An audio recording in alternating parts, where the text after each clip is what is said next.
يا نفس إن لم تظفري لا تنزع 7 ایسے پوائنٹس ترتیب دیے ہیں جو کیے جا سکتے ہیں اس وقت اپنے فلسطینی بہن بھائیوں کی مدد کرنے کے لیے۔ نبی کریم صلی اللہ علیہ وسلم کی ایک حدیث ہے صحیح مسلم کی، جہاں پہ آپ نے ارشاد فرمایا کہ جب بھی تم برائی کہیں دیکھو تو یا تو اس کو ہاتھ سے روکو،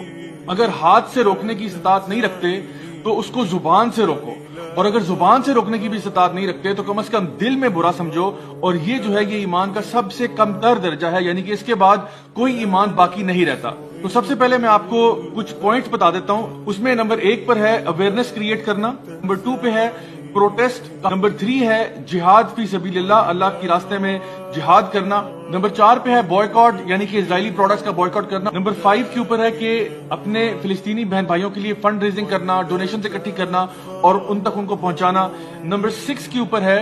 کہ اور کچھ نہیں تو انسان دعا کر لیتا ہے اپنے بہن بھائیوں کے لیے، اور نمبر 7 کے اوپر وہ لانگ ٹرم سولوشن ہے کہ اپنی حالت کو بدلنا، اچھے پریکٹسنگ مسلمان بننا۔